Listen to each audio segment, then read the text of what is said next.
નમસ્કાર ખેડૂત મિત્રો, આજે આપણે બાગાયત વિભાગની એવી યોજના જે નવી છે આ વર્ષે એના વિશે વાત કરવાના છે. જે યોજનાનું નામ છે મહિલા વૃત્તિકા તાલીમ યોજના. આ યોજનાની અંદર મહિલાઓને અલગ અલગ જેવા કે kitchen garden, terrace garden, nutrition garden, rooftop garden અથવા તો નાના પ્રકારના જે પ્રોસેસિંગ યુનિટો છે અને પાક મૂલ્યવર્ધન અથવા તો અન્ય કોઈ પણ પ્રકારના ટોપિક ઉપર ટ્રેનિંગ આપવામાં આવશે. ટ્રેનિંગ આપવામાં આવશે. સહાય છે ₹250 પ્રતિદિન.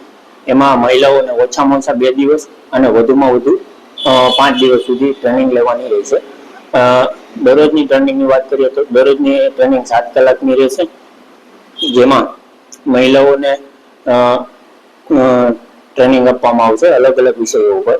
અને જો મહિલાઓ એક ગામ અથવા સોસાયટીની અંદર 20 થી 30 મહિલાઓ એક સાથે ગ્રુપ બનાવી અને ગામની અંદર અરજી કરે છે તો તે લોકોને ત્યાં પોતાના ગામમાં જ અથવા તો સોસાયટીની અંદર જ આવી અને ટ્રેનરો દ્વારા ટ્રેનિંગ આપવામાં આવશે.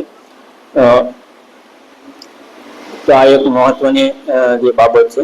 અને 20 થી 25 અથવા તો 30 મહિલાઓ જો થશે તો મહિલાઓ જે ટોપિક સિલેક્ટ કરશે એ ટોપિકના ટ્રેનર બોલાવી અને એને ટ્રેનિંગ આપવામાં આવશે. એટલે બહુ મોટો બેનિફિટ છે.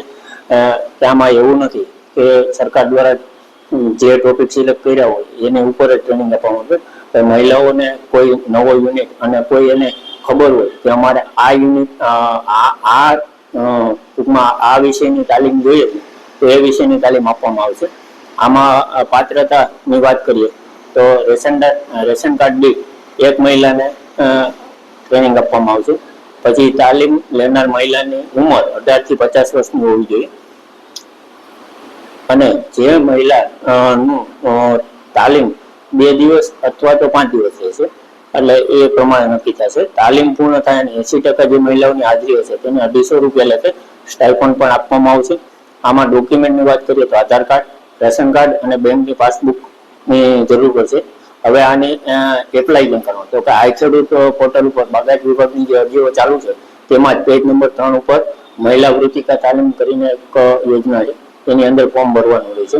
અને જો કોઈ સોસાયટી અથવા કોઈ ગામમાંથી મહિલાઓ ગ્રુપથી આ યોજનાની અંદર સામેલ થાય છે તો તેના ગ્રુપ લીડર નક્કી કરવાના રહેશે અને એના આધારે એનું ફોર્મ ભરવાનું રહેશે.